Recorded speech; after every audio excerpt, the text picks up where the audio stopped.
அதை கட்டி முடிக்க கர்த்தர் பலத்தை கொடுத்தார். ஆலயத்தை கட்டுவது சாதாரண விஷயம் இல்லை. அவ்வளோ பெரிய தாவீது ஒன்றை சொன்னான்.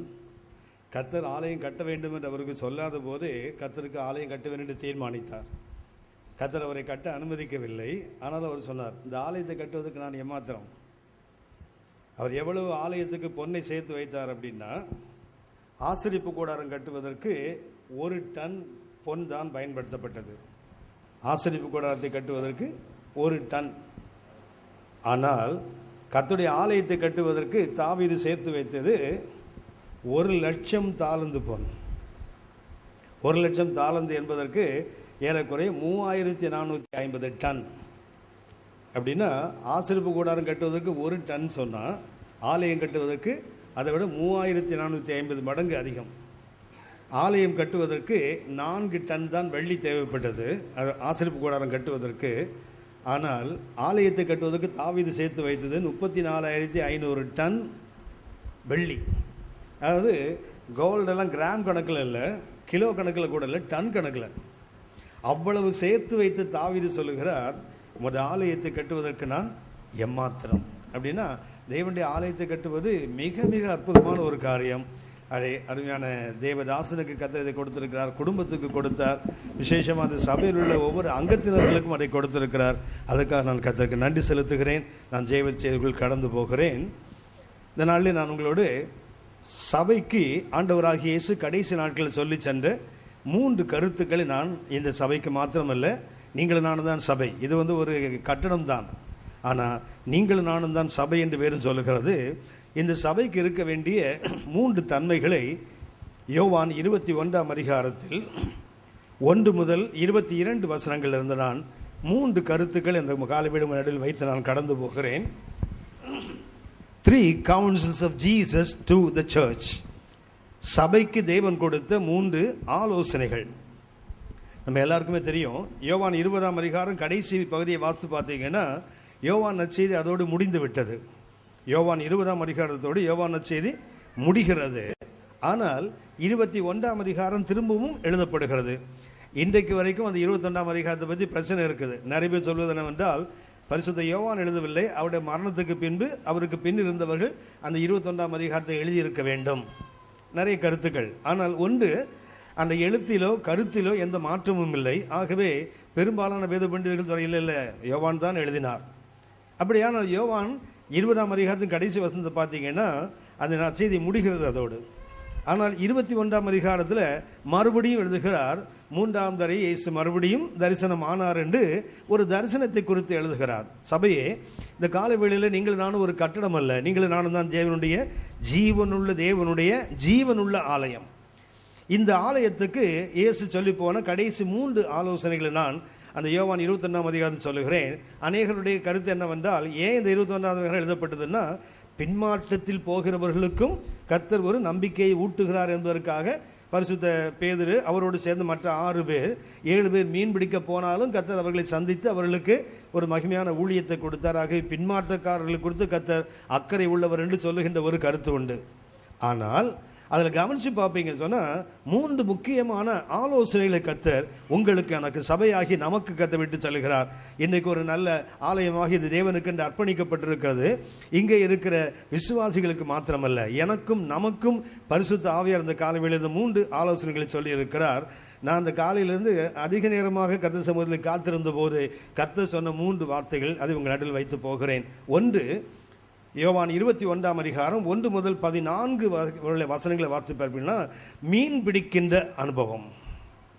யோவான் 21 1 முதல் 14 வரை உள்ள வசனங்கள் கர்த்தர் கடைசி நமக்கு தெரியும். அப்போஸ்தலர் 1ஆம் அதிகாரம் 3ஆம் வசனத்தில் இயேசு அவர் பாடுபட்ட பின்பு 40 நாளளவும் அவர்களோடு இருந்து தான் உயிரோடு இருப்பதே அநேக திருஷ்டாந்தங்களினால் அவர் வெளிப்படுத்தினார், அவர்களுக்கு விவரத்தை காண்பித்தார் என்று வேறு சொல்லுகிறது.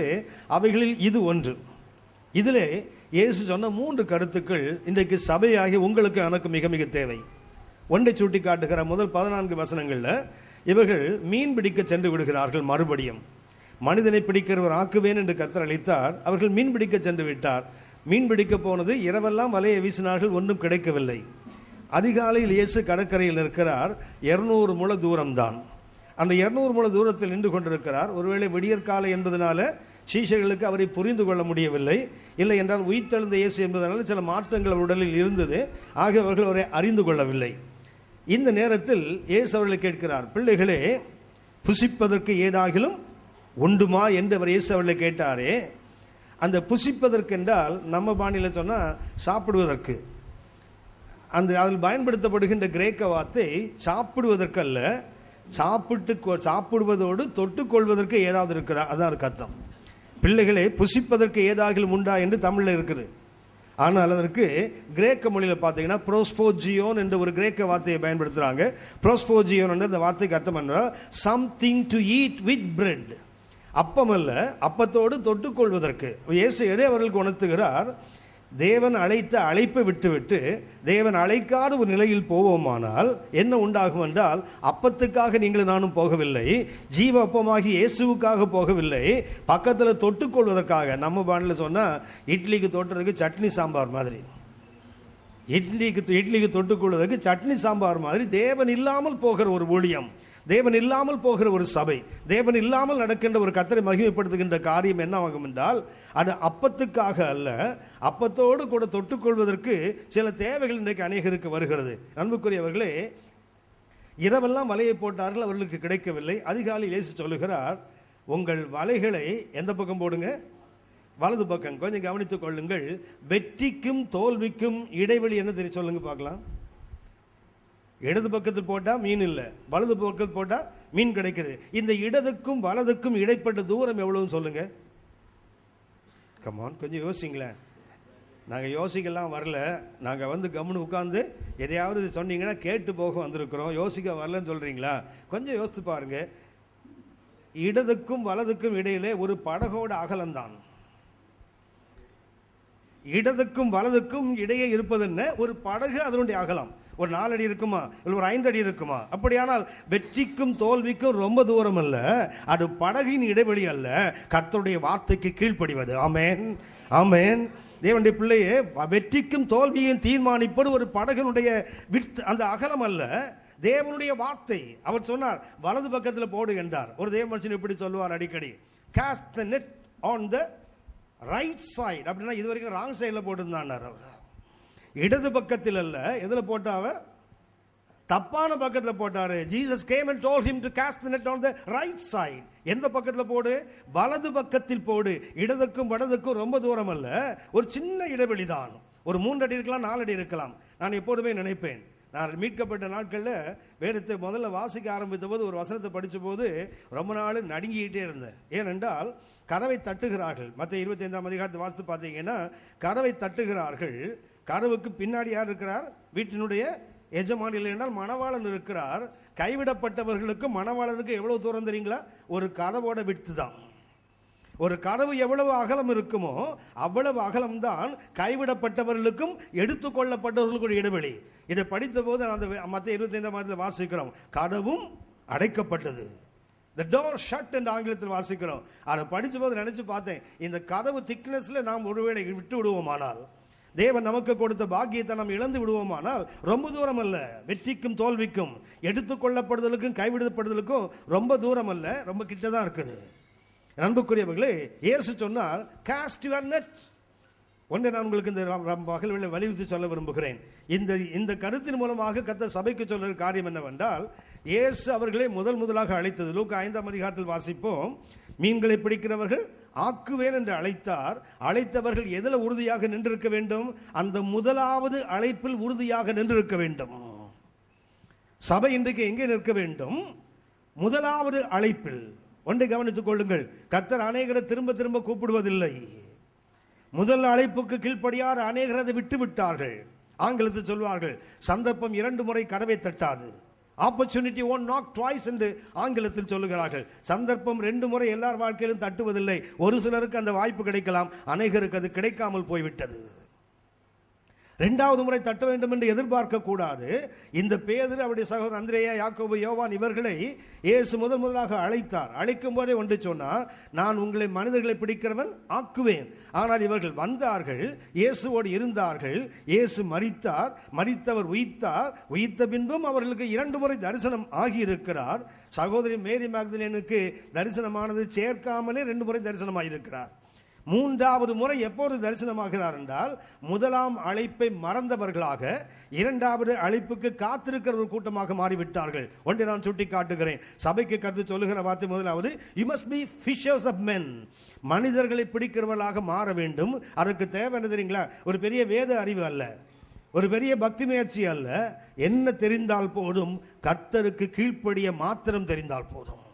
கர்த்தருக்கு கீழ்ப்படிவதுதான். முதலாவது அழைத்தார், அந்த அழைப்புக்கு கீழ்ப்படியாவிட்டால் எரேமியா 18ஆம் அதிகாரம் 3-4 வசனங்கள் இங்கே வாசிக்க கூடுமானால், குயவன் களிமண்ணை திரிகையில் வைத்து வரைந்து கொண்டிருக்கிறான். அந்த பரம குயவனுக்கு அந்த பிசைந்த களிமண்ணை குறித்து ஒரு திட்டம் இருந்தது. அது இந்த விதமான பாத்திரமாய் வரைய வேண்டும் என்று அவருக்கு திட்டம் இருந்தது. ஆனால் நடந்தது என்ன? அவன் வரைந்து கொண்டிருக்கும் போதே அந்த பாத்திரம் அவன் கையில் கெட்டு போயிற்று. நம்முடைய பிரசங்கெல்லாம் அடிக்கடி சொல்லுவாங்க, களிமண்ணை பிசைந்து திரிகையில் வைத்து வனையும் போது அது களிமண்ணில் என்ன இருந்ததுதான்? சில கட்டிகள், சில ஃபாரின் பாடிஸ், வேற பொருள்கள் இருந்ததுனால அவன் வனைந்து கொண்டிருக்கும் போது உடஞ்சிட்டு. பைபிள் அப்படி போடலை, வேதத்தில் அப்படி சொல்லவில்லை. அங்கே ஏதோ வேற ஒரு பொருள் இருந்தது, ஒரு கட்டி இருந்தது, ஒரு கல் இருந்தது. அப்படி இருந்திருக்குமானால் குறை சொல்ல வேண்டியது களிமண்ணை அல்ல, வனைந்தவனைத்தான் சொல்ல வேண்டும். சரியா பிசையல் இல்லை, சரியாக பிசைந்திருந்தால் அங்கே கட்டி வந்திருக்காதுல்ல. அதை செய்கிறவர் யார்? கர்த்தர். அந்த குயவன் யார் என்று கர்த்தர் சொல்லுகிறார். அந்த குயவன் அந்த களிமண்ணுக்கு செய்ததை இஸ்ரவேல் வீட்டாரே நான் உங்களுக்கு செய்யக்கூடாதா? அப்படின்னா வனைகிறவர் கர்த்தர். தப்பா வனைவாரா? தப்பாக மண்ணை எடுத்து வைப்பாரா? தப்பாக சரியா பிசையாம வைத்து விடுவாரா?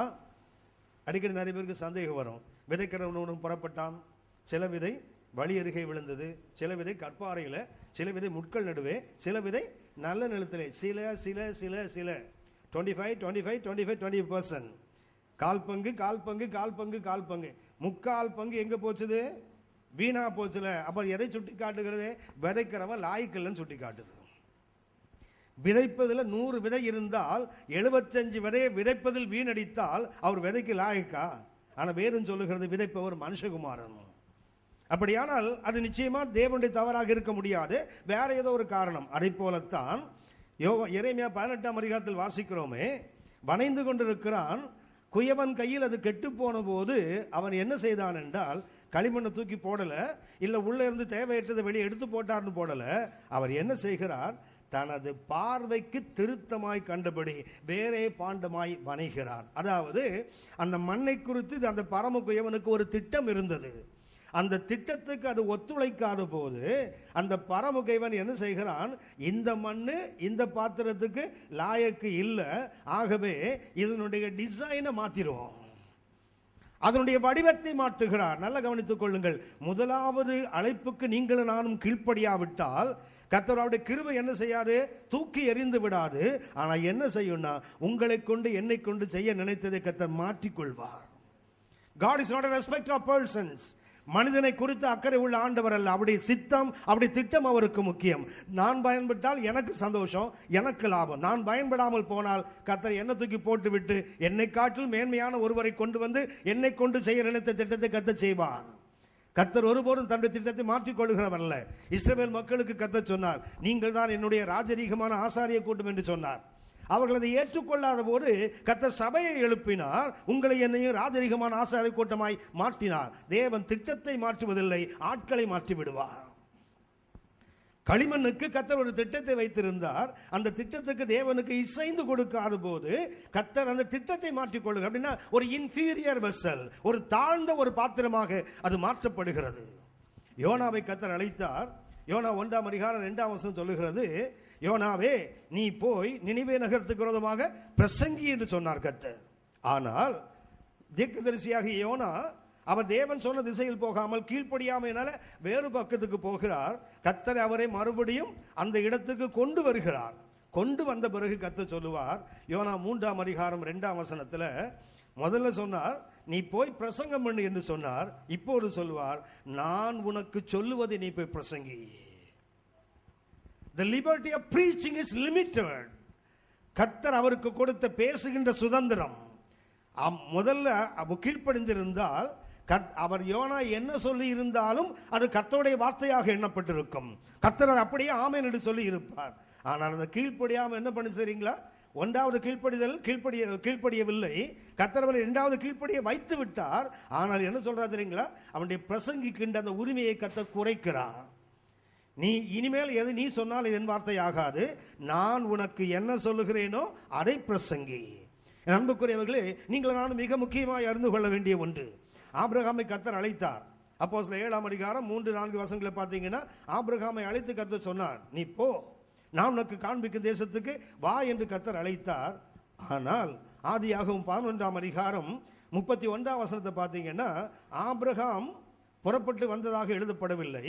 அவனுடைய தகப்பன் தேராகு ஆபிரகாமை அவனுடைய மனைவியையும் லோத்தையும் அழைத்து கொண்டு வந்தார் என்று வேதம் சொல்லுகிறது. நல்லா கவனித்துக் கொள்ளுங்கள். அழைக்கப்பட்டவர் ஆபிரகாம். அந்த ஆபிரகாம் அவர் புறப்பட்ட முதலாவது அழைப்பில் கீழ்ப்படிந்து கர்த்தர் காண்பிக்கும் தேசத்துக்கு வரை வந்திருந்தால் பின்னாடி ஆவியானவர் என்ன எழுதியிருக்க மாட்டாரு? தேராகு அழைத்து ஆபிரகாம் வந்தார் என்று எழுதியிருக்க முடியாது. ஆபிரகாம் அழைத்து தான் தேராகு வந்தார் எழுதியிருக்க வேண்டும். அப்படியானால் அழைப்பின் மேன்மை ஆபிரகாமை விட்டு எடுபட்டு போயிற்று. அழைக்கப்பட்டவர் ஆபிரகாம். ஆனால் வேதம் சொல்லுகிறது ஆபிரகாம் அழைக்கப்பட்டவர் போல இல்லை. ஆதியாகமத்தில் என்னவோ தேராகு அழைக்கப்பட்டு தேராகு புண்ணியத்தில் ஆபிரகாம் வந்தது போல் எழுதப்பட்டிருக்கும். அன்புக்குரியவர்களே, மோசேயை கர்த்தர் அழைத்தார். ஒரே பருவத்தில் தரிசனமானார். அவர் மறுத்த போது அவர் ஆரோனை உள்ளே நுழைக்க வேண்டிய அவசியம் கர்த்தருக்கு உண்டாயிற்று. நுழைத்ததனால என்ன வம்பு தெரியுங்களா? மோசையை மாத்திரம் அழைத்த அழைப்புக்கு அவர் கீழ்ப்படி இருந்தால், மோசைக்கு 2 அழைப்பு. ஒன்று அவர் ஆசாரியனாக, மற்றொன்று அவர் ஆளுகிறவராக. அவருக்கு 2 அழைப்பு. ஒன்று அவர் ஆளுகின்றவராக இருக்கணும், அடுத்தது பிரதான ஆசாரியனாகவும் இருக்க வேண்டும். 2 அழைப்பு. ஏனென்றால் எபிரேயர் 3ஆம் அதிகாரம் பின்னாடி பார்த்தீங்கன்னா, கிறிஸ்துவோ மோசையிலும் மேற்பட்டவன் போட்டிருக்கிற ஏசியார் நாம் அறிக்கை பண்ணுகிற அப்போஸ்தலனும் பிரதான ஆசாரியனும் என்று எபிரேயர் 3ஆம் அதிகாரம் 1-2 வசனங்களில் வாசிக்கிறோம். இயேசுவின் அழைப்பு 2. ஒன்று அவர் அப்போஸ்தலன், இரண்டாவது அவர் பிரதான ஆசாரியன். மோசைக்கும் இதே அழைப்பு. ஆனால் மோசை அதை ஏற்றுக்கொள்ளாததுனால அவரை அந்த ஆளுகை செய்கிறவனாக கர்த்தர் மாற்றினார். பிரதான ஆசாரியனாக ஆரோன் இணைக்கப்பட்டார். இணைக்கப்பட்டதால் என்ன தெரியுங்களா? பேசு என்று சொன்ன போது அடிச்சாங்க தெரியுங்களா? மோசே ஒருவேளை பேசுகிறவராக இருந்திருந்தால் மோசையே பேசியிருப்பார். அடிக்க வேண்டிய அவசியம் இல்லை. ஒன்றல்ல, 2 பேரும் கானானுக்குள் நுழைகிற இந்த மகத்துவத்தை இழந்து போனார்கள். காலைவேளையில் ஒரு மகிமையான ஆலயத்தின் நடுவில் நாம் இன்றைக்கு உட்கார்ந்திருக்கிறோம். கொஞ்சம் சிந்தித்துக் கொள்ளுங்கள். நீங்களும் நானும் தான் கர்த்தருடைய ஆலயம். இந்த ஆலயத்துக்கு கர்த்தர் முதலாவது ஆலோசனை என்ன தெரியுங்களா? Stick to your first calling. உங்களுடைய முதலாவது அழைப்பில் ஒட்டிக்கொள்ளுங்கள். ஒருபோதும் அதுலேருந்து அப்படி இப்படி அசையாதீங்க. என்ன தெரியுங்களா? வெற்றி பெற்ற அநேக ஊழியர்களை நீங்க பார்ப்பீங்க. உங்களை காட்டிலும் வளமான ஊழியர்களை பார்ப்பீங்க. பார்க்கும்போது என்ன தோணும் தெரியுங்களா? அவர் மாதிரி நம்ம ஏதாவது தகுடுதத்தை வேலை பண்ணால் நம்மளும் பெரிய ஆள் ஆயிடலாம் இது தோன்றும். சாதாரண ஊழியனுக்கு அல்ல, வளர்ந்த ஊழியர்களுக்கும். பேரன் மெஸ்பி அனைவருக்கு தெரிந்திருக்கும். பெரிய எழுத்தாளர். அவர் எழுதுகிறார், ஆரம்ப நாட்களில் வசனத்தை மாத்திரமே நம்பி வாழுகிறவர், ஊழியம் செய்கிறவர். அவர் சொல்லுகிறார், மற்ற ஊழியர்கள் எல்லாம் பார்க்கும்போது எல்லாரும் செழிப்பாக இருக்கிறாங்க, வளமாக இருக்கிறாங்க, நிறைய ஆசீர்வாதங்களோடு இருக்கிறார். வசனம் பேசி நான் வெறுமையாகவே கிடக்கிறேன். ஒரு நாள் கர்த்தரை கேட்டார், ஆண்டவரே எனக்கு ஏதாவது கொஞ்சம் போடுங்களேன், அவங்கள மாதிரி போட்டீங்கன்னா நானும் கொஞ்சம் ஜிலுன்னு ஏதாவது பண்ணுவேனே. கர்த்தர் சொன்னாரா, உன்னுடைய அழைப்பு எதுவோ அதில் உறுதியாரு. அது சொல்லுகிறார், எனக்கும் அந்த சோதனை வந்தது. அன்புக்குரியவர்களே, சாதாரண விசுவாசிக்கல்ல, உயர்ந்த நிலையில் இருக்கிற ஊழியர்களுக்கும் அந்த சோதனை வருகிறது. சமீபத்தில் கர்த்தரால் அதிகமாக பயன்படுத்தப்படுகிற ஒரு தம்பி, அவர் ஒரு முறை சொன்னார், அவரோட ஊழியத்துக்கு வந்த 5 பேர் 4 பேர், ஏன்னா தீர்க்க தரிசனம் இருக்குது, ஹீலிங் இருக்குது, வெளிப்பாட்டு இப்படி இருந்ததுனால எல்லாம் ரொம்பவே பெரிய ஆள் ஆயிட்டாங்க. ஆனால் இவர் வார்த்தையை மாத்திரம் நம்பி ஊழியம் செய்ததுனால 5 ஆண்டுகள் ஒரு வெறுமையை சந்தித்தார். அடுத்த வேலை சாப்பாடு லண்டன்ல வேலை செய்துட்டு இருந்த ஆளு கர்த்தர் அழைத்தார் என்று வேலையை விட்டுட்டு இங்கே வந்தார், சென்னைக்கு வந்தார்.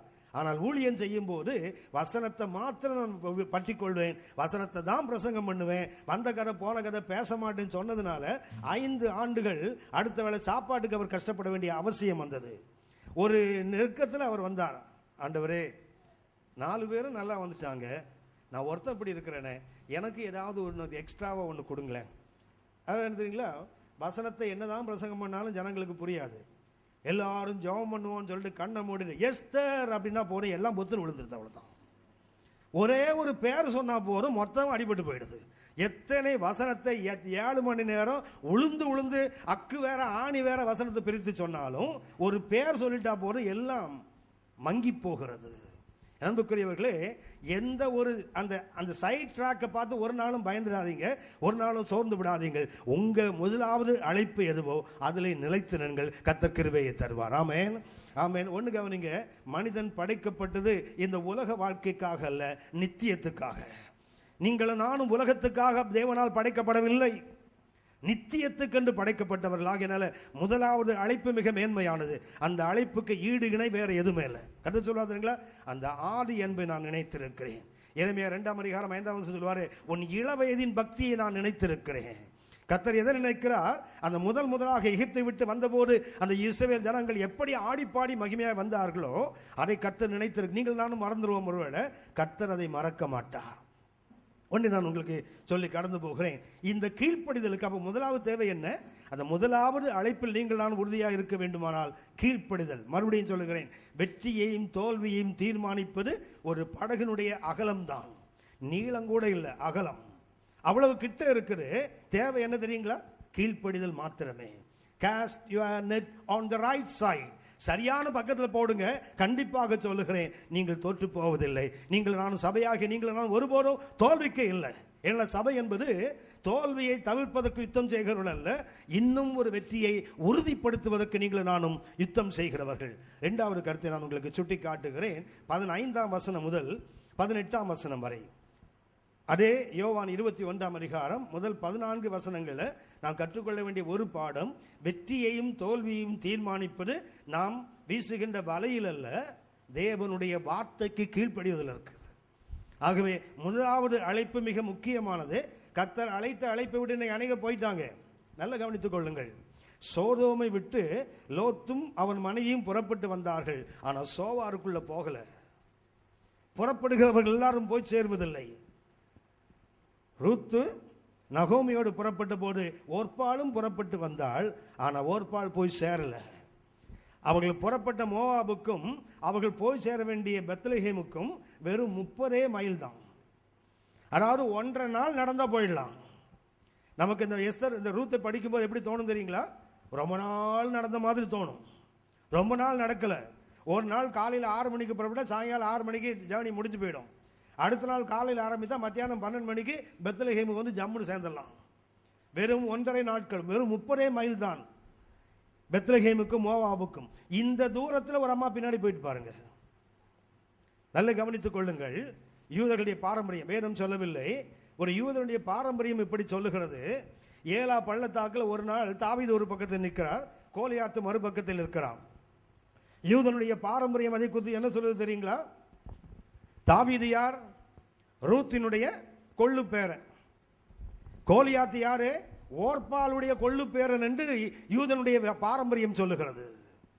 யோசித்து பாருங்க. அந்த முதல் அழைப்பில் உறுதியாக நிற்காமல் பின்வாங்கி போனது ஒருவேளை அந்த பாரம்பரியம் உண்மையாக இருக்குமானால், உண்மை என்று வேறும் சொல்லல, யூதனுடைய பாரம்பரியம் சொல்லுகிறது. எப்படி தாவீது ரூத்தினுடைய சந்ததியோ அதே போல ஓர்பாலுடைய சந்ததி தான் கோலியாத்து என்று ஒரு பாரம்பரியம் அப்படி சொல்லுகிறது. அது ஒருவேளை உண்மையாக இருந்தால், உண்மை என்று நான் சொல்லவில்லை, என வேதம் நமக்கு அதை உறுதிப்படுத்தவில்லை. உண்மையாக இருந்தால் பரலோகத்துக்கும் பாதாளத்துக்குள் வித்தியாசம் பாருங்க. தாவீது இயேசுவின் சாயலாக நிற்கிறான், கோலியாத்து சாத்தானுடைய சாயலாக நிற்கிறானே, எவ்வளவு பெரிய வித்தியாசம் தெரியுங்களா? சரி, போகட்டும். இரண்டாவது ஒன்றை நான் உங்களுக்கு சுட்டி காட்டுகிறேன். கர்த்தர் சபைக்கு சொன்னது, you must B a shepherd. 14 முதல் 15 முதல் 18 வருஷங்கள். முதல்ல மீன் பிடிக்கிறவன், இரண்டாவது என்ன?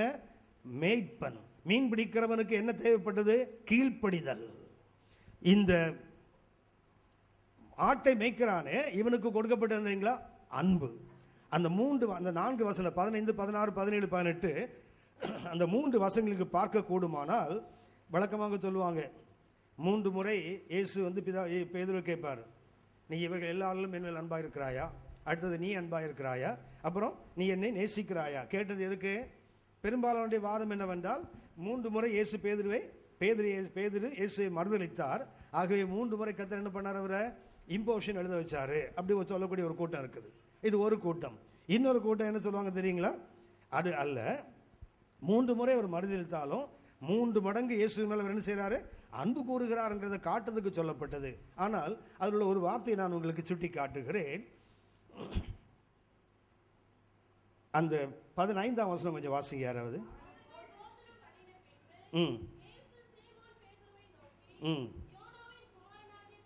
சீமோனே, இவர்களும் இருக்குது. இதற்கு கிரேக்க மொழியில பார்த்தீங்கன்னா இவைகளிலும் என்றும் மொழியாக்கம் பண்ணலாம். இவர்களிலும் என்றால் சுத்தி நிற்கிற 6 பேர், அவரோடு மீன் பிடிக்க போன 6 பேரை குறிக்கும். ஆனால் அதுக்கு பயன்படுத்துகின்ற கிரேக்க வார்த்தையின் பொருள் என்றால் இவைகளிலும், இவர்களிலும் என்று மொழிபெயர்க்கலாம். இவர்களிலும், இவைகளிலும் என்று மொழிபெயர்த்தால் என்ன? இந்த படகு, இந்த வலை, இந்த கிடைச்ச மீன், சுத்தி நிற்கிற நண்பர்கள். அப்படின்னா கர்த்தருடைய விருப்பம் என்ன தெரியுங்களா? இவர்களை காட்டிலும் என்று ஒரு மொழியாக்கம், அதுவும் மொழியாக்கம் பண்ணலாம். அதை விட சரியானது என்ன தெரியுங்களா? இவைகளை பார்க்கலும் என்றால் கர்த்தர் எதிர்பார்க்கிற அன்பு என்ன தெரியுங்களா? Not the second love. கர்த்தர் எதை விரும்பல? 2ஆம் தரம் அன்பை அவர் ஒருபோதும் தன் சபையிலிருந்து எதிர்பார்க்கவில்லை. ஏனென்றால் அவர் கொடுத்தது 1ஆம் தர அன்பு. இயேசு கொடுத்த அன்பு தி ஃபர்ஸ்ட் லவ். அந்த 1வது அன்பை கொடுத்தபடியினால் கர்த்தர் இன்றைக்கு உங்கள்கிட்ட எதிர்பார்ப்பு என்ன தெரியுங்களா? 1வது அன்பைத்தான். அது செகண்ட் பெஸ்ட் கர்த்தர் ஒருபோதும் வேண்டாம். கர்த்தருக்கு தேவை எது? எப்போதுமே தி ஃபர்ஸ்ட் பெஸ்ட். 1வது இருக்கிற அதுதான் கர்த்தருக்கு தேவை. ஏனென்றால் கர்த்தர் அதைத்தான் உங்களுக்கும் எனக்கும் கொடுத்தார். சபைக்கு கொடுத்தது தன்னுடைய 1வது அன்பை கொடுத்தார். ஆகவே இன்றைக்கு நீங்களும் நானும் செய்ய வேண்டியது என்ன தெரியுங்களா? அவர் கேட்பது இவர்களை பார்க்கிலும் என்பதை காட்டிலும் இவைகளை பார்க்கிலும், அதாவது எத்தனை இருந்தாலும் சரிதான், எல்லாவற்றுக்கும் மேலாக ஒன்று நான் உங்களுக்கு சுட்டி காட்டுகிறேன். ஒரு வசனத்தை நினைவுபடுத்துகிறேன். உண்மையாகவே நீங்கள் நானும் அன்பா இருந்தால் என்ன செய்வோம்? உண்மையாகவே நீங்கள் நானும் அன்பா இருந்தால் என்ன செய்வோம்? திருன்னு முழிச்சுட்டு உட்கார்ந்துருப்போம். யோவான் 14:15 வாசிக்கிறோம், என் கற்பனைகளை கை கொள்வீர்கள். உண்மையாகவே நீங்க எங்கிட்ட அன்பா இருந்தா என்ன செய்வீங்க? வாசிங்க 15ஆம் வசனத்தை. என் கற்பனைகளை, அப்படின்னா நீங்களும் நானும் இன்றைக்கு கிறிஸ்துவில் அன்பா இருக்கிறோம் என்றால் என்ன செய்வோம்? கற்பனைகளை கை கொள்வோம். ஆனால் இது செகண்ட் லவ். கற்பனைகளை கை கொள்வோம் என்று இயேசு சொன்னாரே, அது 2ஆம் தர அன்பு. ஏனென்றால் அதுக்கு மேல ஒரு அன்பு இருக்கிறது, வசனத்தை கை கொள்வதில். கற்பனைகளை கை கொள்வது ஒரு அனுபவம், வசனத்தை கை கொள்வது மற்றொரு அனுபவம். இயேசுங்க சொல்லிட்டாரு, நீங்கள் என்னில் அன்பா இருந்தால் என்ன செய்வீங்க? என் கற்பனைகளை. அந்த கற்பனை என்பதற்கு பயன்படுத்துகின்ற ஒரு நல்ல கிரேக்க வார்த்தை இருக்குது, என்டோலா. அதுக்கு பயன்படுத்த ENTOLA, என்டோலா. என்டோலா என்றால் அந்த வார்த்தைக்கு அர்த்தம் என்ன? கண்டிப்பா நீ கீழ்ப்படியணும், கீழ்ப்படியலைன்னா உனக்கு தண்டனை உண்டு என்ற அர்த்தம். யோவான் 14:21 வாசிங்க, அந்த அர்த்தம் உங்களுக்கு புரியும். யோவான் 14:21, என் கற்பனைகளை பெற்றுக்கொண்டு அவைகளை கை கொள்ளுகிறவன். அப்ப இயேசுவிடத்தில் எப்படி அன்பை காட்டலாம்? அவருடைய கற்பனைகளை அவர் கையிலிருந்து பெற்றுக்கொண்டு அதை கை கொண்டு நாம் என்ன செய்யலாம்? ஜீசஸ் ஐ லவ் யூன்னு சொல்லிடலாம். அன்பை எப்படி காட்டி விடலாம்? அவர்கிட்ட கற்பனைகளை பெற்றுக்கொண்டு அதன்படி வாழ்ந்தால் நாம் என்ன செய்கிறோம்? அவர் மேல் அன்பா இருக்கிறோம் என்று காட்டுகிறோம். இது 2ஆம் தர அன்பு என்று சொன்னேன். அது செகண்ட் பெஸ்ட். இது அப்படின்னா ஃபர்ஸ்ட் பெஸ்ட் ஒன்று இருக்கும்ல. 23ஆம் வசனம் வாசிங்க. இயேசு ஸ்காரியோத்து இல்லாத யூதாவுக்கு சொல்லுகிறார், அவனுக்கு பிரயோஜனமாக, நல்ல கவனிங்க, ஒருவனில் அன்பா இருந்தால் முதல்ல கற்பனையை பெற்றுக்கொண்டு கீழ்ப்படிந்து அன்பாயிருக்கிறேன் என்று காட்டுகிற ஒரு அனுபவம். அடுத்தது என்ன தெரியுங்களா?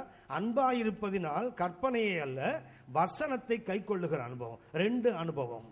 இயேசுவில் நீங்கள் நான் அன்பாயிருக்கிறோம்னா ஒன்று என்ன? கற்பனைகள் என்பது என்ன? கண்டிப்பா அதை செய்து ஆகணும். இல்லைன்னா என்ன உண்டு?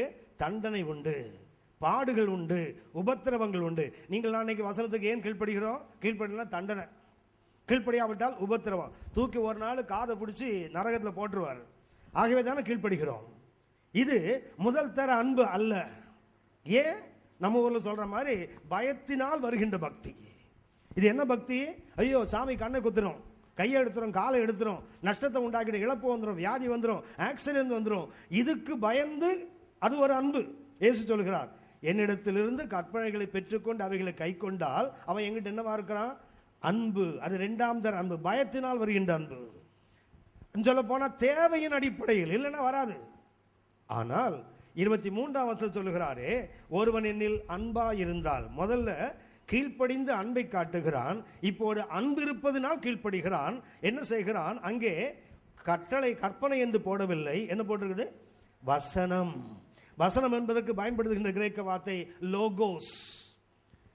கற்பனை என்பதற்கு என்டோலா, வசனம் என்பதற்கு லோகோஸ். லோகோஸ் என்றால் வழக்கமாக சொல்றது உண்டு எழுதப்பட்ட வார்த்தை, ரிட்டன் வேர்ட். ஆனால் அதற்கு கிரேக்கம் உள்ள இன்னும் ஒரு அர்த்தம் உண்டு, எக்ஸ்பிரஷன் ஆஃப் தாட், உள்ளத்தில் வருகின்ற எண்ணம் என்ற அர்த்தம். கர்த்தர் நமக்கு வேதத்தை எழுதி கொடுத்தாரே, இது முழுமையானது அல்ல. நமக்கு எவ்வளவு தேவையோ பரலோகம் போறதுக்கு அவ்வளவுதான் எழுதி கொடுக்கப்பட்டிருக்கிறது. உபாகமம் 29:29 அப்படித்தான் சொல்லுகிறது. வெளியரங்கமானவைகள் உனக்கும் உன் பிள்ளைக்கும் கீழ்ப்படிவதற்கு, மறைவாக்கப்பட்டவைகள் கர்த்தருக்குரியது. மறைவாக்கப்பட்டது இந்த வேதம். இது ஒன்றும் முழுமையானது அல்ல. தேவன் நமக்கு சொல்ல நினைத்தது நிறைய, சொன்னது கொஞ்சம். மீதி எங்க இருக்குது? அவர் உள்ளத்துக்குள் இருக்கிறது. சபையே, நீங்கள் நானும் இயேசுவின் அன்பா இருப்போம் என்றால் என்ன செய்வது தெரியுங்களா? எழுதி கொடுக்கப்பட்ட வார்த்தைக்கு மாத்திரம் கீழ்ப்படிவதில்லை, எழுதி கொடுக்காமல் தேவனுடைய சிந்தைகளை அநேக கருத்துக்களை வைத்திருக்கிறார். அதை என்ன செய்யணும்? கொஞ்சம் எட்டி பார்க்கக்கூடிய கிருபை வேண்டும். அதுக்கு பேர் தான் லோகோஸ். அப்படியானால் நீங்கள் நானும் இன்றைக்கு சபைக்கு கர்த்தர் சொல்லி போன இரண்டாவது கட்டளை என்ன தெரியுங்களா? மிக தெளிவாக சொல்லி இருக்கிறார், அன்பு காட்டு. எதை பார்க்கலாம்? இவைகள் எல்லாவற்றை பார்க்கலாம். That is the expectation of heaven. பரலோகத்தில் எதிர்பார்ப்பு அதுதான். என்ன எதிர்பார்க்கிறார்? இவைகள் எல்லாவற்றை பார்க்கலாம். யோசித்து பாருங்க, மனைவி விட, பிள்ளைகளை விட, கணவனை விட, குடும்பங்களை விட, வேலையை விட, பணத்தை விட இயேசுவை நாம் இன்றைக்கு அன்பு கூறுகிறோமான்னு பாருங்க. திருப்பி சொல்ல போனால் இதுக்கெல்லாம் சேர்த்து இயேசுவில் கேட்கிறோம். வீட்டை கொடு, காரை கொடு, படிப்பை கொடு, பணத்தை கொடு, பிள்ளையை கொடு, வேலையை கொடு, இதான கேட்கிறோம். நாம் எதை கேட்கிறோம்? இயேசுவை கேட்கவில்லை, இயேசுவால் வருகின்றவைகளை கேட்கிறோம். அப்படின்னா ஏன் நீங்கள் அன்னைக்கு அன்பா இருக்கிறோம்? அவர் கொடுக்கிறாரு, அதனால அன்பா இருக்கும். கொடுக்கலன்னா, ஒரு பக்தன் சொன்னான், சிலுவையில் ஒரு நாள் இயேசு கட்டளை போட்டான்னு வச்சுங்களேன், சிலுவையில் இனிமேல் எவன் கேட்டாலும் கொடுக்காத, எவனா கொடுத்தா வாங்கி வாங்கி பின்னாடி போடு, சிலுவையில் என்ன பண்ணாத, கொடுக்காத. என்ன பண்ணுவான்? ஒன்றும் பண்ண மாட்டான். சிலுவை கிட்ட போவான், இயேசுநாதரை கீழே இறக்கி விட்டு சிலுவையை தூக்கி போயிடுவான். எதுக்கு? துண்டு துண்டு சிலுவையாக செய்து இயேசு அடிக்கப்பட்ட மரத்திலிருந்து செய்யப்பட்ட சிலுவைன்னு சொல்லி நம்மளால் என்ன பண்ணா வித்து வியாபாரமாக்கிடுவான். அவன் கோடீஸ்வரன் ஆகிடுவான். ஒன்றை கவனியுங்கள், இயேசு விரும்புவது அன்பு. என்ன அன்பு அது? இரண்டாம் தர அன்பு அல்ல. அதாவது பயந்து கற்பனைகளை கை கொள்றோமே அது அல்ல. அன்பு கூறுவதினால் அவர் உள்ளத்துக்குள் எனக்கு என்ன சொல்ல நினைக்கிறார். அதான் ரோமர் 12:2 அப்படி சொல்லுகிறது. இந்த பிரபஞ்சத்துக்கு ஒத்த வேஷம் தெரியாமல் தேவனுடைய நன்மையும் பிரியமும் பரிபூர்ணமான சித்தம் என்று பகுத்தறியத்தக்கதாய் மனம் புதிதாகிறதுனால மறுரூபமாகு. ஒரு ஆங்கில மொழியாக்க இப்படி சொல்லுகிறது, லெட் காட் டிரான்ஸ்ஃபார்ம் யூ. அந்த ரோமர் 12:2 ஒரு ஆங்கில வேதாகம் பிடிச்சு மொழியாக்கம் பண்றாங்க. கர்த்தர் உன்னை மறுரூபமாக்கட்டும், உன் சிந்தையை மறுரூபமாக்கட்டும், அப்போது உனக்கு தேவன் என்ன செய்ய விரும்புகிறார் என்று நீ அறிந்து கொள்வாய். அப்படியானால் இன்றைக்கு என்ன அன்பு தேவைப்படுகிறது? எழுதி கொடுக்கப்பட்ட வசனத்துக்கு கீழ்ப்படுகிறேன், அது போதும் என்று எண்ணாதுகள். இதை காட்டிலும் மேலானது கர்த்தர் உண்டு. இதை காட்டிலும் கர்த்தர் நீங்கள் நானும் செய்ய வேண்டும் என்று இப்போ நிறைய பேருக்கு தோணும், இதுக்கே வழி இல்லை, இதுக்கு வேற மேலையாம். அதான் நம்ம உண்மை. இதுக்கே வழியை காணலை. எழுதி கொடுக்கப்பட்டதுக்கே என்ன பண்ணுறோம்? இயேசுநாதருக்கு கண்ணே இல்லை, காதில் தான் செயல்பட்டு கொண்டிருக்கிறோம், இதை கையில் வச்சுக்கிட்டே. ஆனால் கர்த்தர் எதிர்பார்ப்பு என்ன தெரியுங்களா? இன்னும் சொல்லாதவைகள் அவர் உள்ளத்தில் ஏராளம் இருக்குது. அதை என்ன செய்யணும்? கொஞ்சம் we must have the ability to peep into the mind of God. தேவனுடைய சிந்தைக்குள்ள எட்டி பார்க்கக்கூடிய ஒரு திறன் உங்களுக்கு எனக்கு வேண்டும். அதுதான் சபையில் கர்த்தர் எதிர்பார்க்கிறார். மூன்றாவது ஒன்றை சொல்லி நான் முடிக்கிறேன். 19 முதல் 22 வரைக்கும் மூன்றாவது கருத்து, நீங்கள் என்ன யாரு? சீஷன். ஃபாலோ, என்னை பின்பற்றி வா. முதல்ல நீங்கள் நான் யாரு? மீன் பிடிக்கிறவர்கள். என்ன தேவை? கீழ்ப்படிதல். இரண்டாவது என்ன? நீங்கள் நானும் மேய்ப்பர்கள். தேவை என்ன? அன்பு. மூன்றாவது என்ன? நீங்கள் நானும் சீஷர்கள். என்ன தேவை? பின்பற்ற வேண்டும். நல்ல கவனித்துக் கொள்ளுங்கள். சீஷன் என்பதுதான் வேதம் சொல்லுகின்ற வார்த்தை. கிறிஸ்தவன் என்பது வேதம் உங்களுக்கும் எனக்கும் சொல்லல. இது கிறிஸ்தவனுடைய வேதம். இந்த வேதத்தில் கிறிஸ்தவன் என்ற வார்த்தை 3 முறை தான் இருக்குது. அப்போஸ்தலர் 11:26, அப்போஸ்தலர் 26:28, 1 பேதுரு 4:16, 3 இடத்துல தான் கிறிஸ்தவன் என்ற வார்த்தை வருகிறது. கிறிஸ்தவனுடைய வேதம் இதுல கிறிஸ்தவன் என்ற வார்த்தை 3 முறை தான். ஆண்டவராக இயேசு இருந்தபோது ஒரு முறை கூட அவர் வாயினால கிறிஸ்தவன் என்று இயேசு சொல்லல.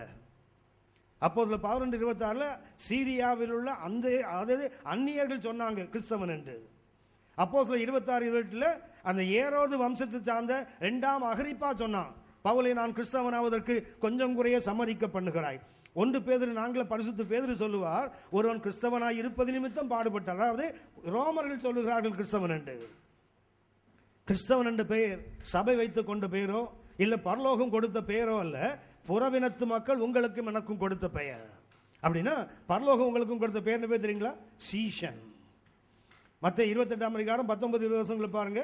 உலகமும் போங்க, சகல ஜாதிகளுக்கும் சுவிசேஷம் சொல்லுங்க, அவனை கிறிஸ்தவனாக்குன்னு சொல்லல, சீஷனாக்கு. சீஷனாக்க சொன்னாரை தவிர இயேசு என்ன பண்ணல? கிறிஸ்தவனாக்க. சபையே உங்களுக்கு எனக்கு மிக தெளிவான ஒரு தரிசனம் இருக்கணும். கிறிஸ்தவனாக்க முயற்சி செய்யாதீர்கள் யாரையும். ஏன்னா அது ஒரு பக்தி முயற்சி. அது ஒரு இந்து மதம், இஸ்லாம் மதம், ஒரு கன்ஸ்பீஷியஸ் மதம், ஒரு சோராஸ்னிசம் போல இது ஒரு மதமாக மாறிவிடும். வழக்கமான ஆராதனை, வழக்கமான உபவாசம், வழக்கமான ஜெபம், வழக்கமான காணிக்கை, அப்படி போய்விடும் கிறிஸ்தவம் என்றால். சீஷத்துவம் என்றால் லூக்கா 6ஆம் அதிகாரம் 40ஆம் வசனம் சொல்லுகிறது, சீஷன் குருவுக்கு மேற்பட்டவன் அல்ல, தேறினவனவனும் குருவை போல இருப்பான். சபைக்கு இன்றைக்கு தேவை கிறிஸ்தவம் அல்ல, சீஷத்துவம். யாரா மாறணும்? குருவை போல மாறுவதற்குத்தான் கர்த்தர் சொல்லி சென்றாரை தவிர கிறிஸ்தவனா மாற்ற சொல்லல. Never ever change anybody into Christianity. அவன் எங்க கொண்டு வாங்க? சீஷத்துவத்துக்குள். ஏனென்றால் அப்போதுதான் அவன் குருவை போல மாறுவான், நித்திய ராஜ்யத்துக்குள்ள வருவான். கிறிஸ்தவனாக மாக்க முயற்சி செய்யாதீர்கள், கிறிஸ்தவனாக வாழ முயற்சி செய்யாதீர்கள். ஒன்றை சொல்லி நான் செய்தியை முடிக்கிறேன். இவர் ஃபாலோ பண்ணாரு, என்னை பின்பற்றி வான்னு கர்த்தர் பேதுருவுக்கு ஒன்று என்ன சொன்னார்? மீன் பிடிச்சேன்னா ஒழுங்கான பக்கத்தில் போட்டு மீன் பிடி. அடுத்தது ஆடு மேய்ச்சேன்னா ஒழுங்கான அன்பு கூர்ந்த ஆடுமை. 3வது நீ என்னை பின்பற்றினால் ஒழுங்கா பின்பற்று. சீஷன் என்ற அர்த்தம் என்ன உங்களுக்கு தெரியும் நினைக்கிறேன். சீஷன் என்பதற்கு பயன்படுத்துகின்ற கிரேக்க வார்த்தை இல்லைங்களா? மேதட்டஸ். அந்த மேதட்டஸ்ல இருந்தா மேத்தமெட்டிக்ஸ் என்ற ஆங்கில வார்த்தை வருது. கணக்குன்னு சொல்றோமே, இந்த கணக்கு என்ற வார்த்தை எங்கிருந்து வந்தது? மேத்தமெட்டிக்ஸ் என்ற ஆங்கில வார்த்தையே சீஷன் என்ற வார்த்தையிலிருந்து வந்தது தான். அன்புக்குரியவர்களே, இதை பின்பற்றுவதற்கு நீங்கள் ஒன்றை கற்றுக்கொள்ள வேண்டும். கிறிஸ்தவம் 3 முறை என்றால் பைபிளில் சீஷன் என்ற வார்த்தை 272 முறை எழுதப்பட்டிருக்குது. புதிய ஏற்பாட்டில் மாத்திரம் 271 முறை எழுதப்படுகிறது சீஷன் என்ற வார்த்தை. ஆகவே இயேசு சொன்னது, வேதம் சொல்லுவது கிறிஸ்தவம் அல்ல, சீஷத்துவம். Try to make people disciples, not Christians at all. கிறிஸ்தவனாக மாற்ற முயற்சி பண்ணாதீங்க யாரையும். நீங்களும் நானும் சீஷனாக மாறணும், மற்றவர்களை சீஷர்களாக மாற்ற வேண்டும். ஒன்றை சொல்லி நான் செய்தியை முடிக்கிறேன். பேதுருவை முதல்ல மீன் பிடித்த போது கர்த்தர் சொன்னார், என் பின்னாடி வான் கூப்பிட்டார் இல்லையா? பேதுரு யாரை பார்த்தார்னா அவரை பார்த்தார். நான் பாவியான மனுஷன் ஆண்டவரே. கடலின் மேல் நடந்து வந்தாரு, அப்ப இயேசு வான்னு கூப்பிட்டாரு. எதை பார்த்தாரு? சூழ்நிலையை பார்த்தார். அடுத்தது இப்ப கூப்பிடுறாரு, என் பின்னாடி வான்னா பின்னாடி வரவனை பார்க்கிறார். இதுதான் நம்ம நிலைமை. இயேசு என்னை பின்பற்றி வான்னு கூப்பிட்டா முதல்ல என்ன பண்ணாரு? தன்னுடைய தகுதியின்மையை பார்த்தாரு. அடுத்தது எதை பார்த்தாரு? தன்னுடைய சூழல்களை பார்த்தார். அப்புறம் எதை பார்த்தாரு? பின்னாடி அடுத்தவங்க கதையை பார்த்தாரு. இயேசு சொன்னார், மைண்ட் யுவர் ஓன் பிசினஸ். உன் வேலையை மாத்திரம் பார்த்து என் பின்னாடி வா. நான் வருமளவும் அவன் இருக்க எனக்கு சித்தமான உனக்கு என்ன, என் பின்னாடி வா. 3 கருத்துக்களை முன்னே வைத்து நான் கடந்து போகிறேன். ஒரு இந்த சபை புதிய தொடங்கப்பட்ட சபை அல்ல, புதுசாக ஒரு கட்டணம் கட்டிருக்கமே தவிர இது அநேக ஆண்டுகளாக நடந்து கொண்டிருக்கிற சபை தான். அதனால தான் உங்களுக்கு நான் சபை என்றால் யாருங்கிறத பற்றி பேசிட்டு இருக்கேன். என்னன்னு சொன்னால் ஏசு நல்லவர்னு நானும் போயிட்டு இருப்பேன். ஏன் அதை பற்றி பேசுகிறேன்? வந்ததுக்கு யாரும் அவிசுவாசிகள் அல்ல, எல்லாமே விசுவாசிகள், ஊழியம் செய்ய வேண்டும் என்று விருப்பம் உள்ளவர்கள், வேதத்தை நேசிக்கிறவங்க. இந்த 3 கருத்துக்களை கர்த்தர் இந்த காலை வேளையில மிக தெளிவாக என்னோடு பேசினபடியினால் இந்த 3 வார்த்தையை மறுபடியும் சொல்லுகிறேன். நீங்கள் நானும் மீன் பிடிப்பவர்களாக இருக்க வேண்டும். மீன் பிடிக்கிறவனுக்கு ஒரே ஒரு தகுதி தான் அந்த வேத பகுதியில். பைபிளில் நிறைய தகுதிகள் இருக்குது. இது 7வது தகுதி. என்ன தகுதி? கீழ்ப்படிதல் மாத்திரமே. ரொம்ப தூரம் இல்லை, ரொம்ப தூரம் இல்லை. கீழ்ப்படுகிறவர்களுக்கு வெற்றிக்கும் தோல்விக்கும் இடையே ரொம்ப தூரம் இல்லை, ரொம்ப கிட்ட தான் இருக்குது. 2வது ஒன்றை சொல்லுகிறேன், நீங்கள் நானும் மெய்ப்பர்களாக இருக்க வேண்டும். மெய்ப்பர்கள் யார்? சபைக்கு 2வது உத்தரவாதம் என்ன? they must be shepherds. தேவை என்ன? சாதாரண அன்பு அல்ல, இவைகள் எல்லாவற்றை பார்க்கிலும் உங்களோட வாழ்க்கையில என்ன இருந்தாலும் சரிதான், கர்த்தர் எத்தனை கிருபைகளை கொடுத்திருந்தாலும் சரி, அதை காட்டிலும் மேலான ஒரு அன்பு ஆடுகளின் மேல். அதைத்தான் கர்த்தர் என்ன என் மேல் அன்பு கூர்ந்தால் என் ஆடுகள் மேலும் நீ அன்பு கூர்வாய் என்பதற்கு தான் கர்த்தர் அதை கேட்டார். 3வதாக சீஷனாக இருக்க வேண்டும். சீஷன் என்றால் பின்பற்றுகிறவன். எபிரேயர்ல லிமிட் என்ற வார்த்தையை பயன்படுத்துவாங்க. லிமிட் என்றால் கமிட்டட் லேர்னர் அண்ட் ஃபாலோவர். அதாவது கற்றுக்கொள்வதற்கும் அர்ப்பணிப்பதற்கும் தன்னை ஒப்பு கொடுத்து பின்பற்றுகிறவர் என்று சீஷனுக்கு அர்த்தம். 3 வார்த்தைகள். ஒரு சின்ன ஜெபம் பண்ணலாமா? அப்படியே உட்கார்ந்துருப்போம், கண்களை மூடுவோம், கர்த்தரை நோக்கி பார்ப்போம். ஒரு கட்டடம் அல்ல கர்த்தருடைய ஆலயம் என்பது. நீங்களும் நானுமே தேவனுடைய ஆலயம். நீங்களும் நானும் தான் ஜீவனுள்ள தேவனுடைய ஜீவனுள்ள ஆலயம். இது கற்களினால் கட்டப்பட்டதல்ல, தேவனுடைய இரக்கத்தினால், அவருடைய இரத்தத்தினால் கட்டப்பட்ட சபை. தேவன் தமது சுய இரத்தத்தினால் சம்பாதித்த சபை என்று வேறும் சொல்லுகிறது. இந்த சபை ஒரு கட்டடம் அல்ல, ஒரு எடிஃபிஸ் இல்ல. நீங்களும் நானும் தான் அந்த கட்டடம். நீங்கள் நானும் தான் அந்த சபை. நீங்கள் நானும் தான் ஒரு ஆவிக்குரிய மாளிகை. நீங்கள் நானும் தான் தேவனுடைய நகரத்தார். நீங்களும் நானும் தேவனுடைய வீட்டார். உயிரோடு இருந்த இயேசுவை காட்டிலும் உயிர்த்தெழுந்த இயேசு சீஷர்களுக்கு சொன்ன இந்த 3 கருத்துக்களை திரும்ப சொல்லுகிறேன். 1, நீங்கள் நானும் மனிதர்களை பிடிக்கிறவர்களாக இருக்க வேண்டும். அதற்கு தேவை வசனத்துக்கு கீழ்ப்படிவது. 2வதாக, நீங்கள் நானும் ஆடுகளை மேய்க்கின்றவர்கள். அதற்கு தேவை மிக மிக அவசியமானது எல்லாவற்றை பார்க்கிலும் அன்பு. 3வதாக, நீங்கள் நானும் கிறிஸ்தவர்கள் அல்ல, சீஷர்கள். தேவை மிக மிக அவசியமானது. சீஷனுக்கு தேவை மற்றவர்களை பார்க்காம, பிறரை பார்க்காமல். எவரே 12:1-2 வாசிக்கிறோமே, மேகம் போன்ற இத்தனை தரலான சாட்சிகள் நம்மை சூழ்ந்திருந்தாலும், நம்மை நெருக்கின்ற பாரங்கள் பாவங்கள் இவைகளை ஒதுக்கி தள்ளிவிட்டு விசுவாசத்தை துவக்குகிறவரும் விசுவாசத்தை பூர்ணப்படுத்துகிறவருமாகிய அவரையே நோக்கி ஓடக்கடுவோம் என்று வேறும் சொல்லுகிறதே. அந்த இடத்துக்கு நீங்கள் நான் வர வேண்டும். கர்த்தர் அருமையான சபையை, இதன் ஊழியத்தை, இதன் விசுவாசிகள் ஒவ்வொருவரையும், ஊழியர் குடும்பத்தையும் கர்த்தர் ஆசீர்வதிக்கும்படியாய் நான் கர்த்தர் நோக்கி பார்ப்போம். நமது உத்தரவாதத்தை உணர்வோம். கர்த்தர் நம்ம எந்த சபையில் வைத்திருந்தாலும், எந்த இடத்துல வைத்திருந்தாலும், இந்த 3 உத்தரவாதங்கள் மிக மிக மேன்மையானது. தேவை கீழ்ப்படிதல், அன்பு, தேவனை பின்பற்றுதல். ஜெபிப்போமா? எங்கள் அன்பின் பரலோக பிதாவே, இந்த காலை வேளைக்கு உமக்கு நன்றி செலுத்துகிறோம். உமது ஆலயத்தின் நடுவில் உமது கிருபையை சிந்திக்கும்படியாய் தேவரே எங்களுக்கு கொடுத்த நல்ல வாய்ப்புக்காய் நாங்கள் உமக்கு நன்றி செலுத்துகிறோம். எங்கள் ஆண்டவர் இயேசுவின் மூலம் பிதாவே, ஆமென்.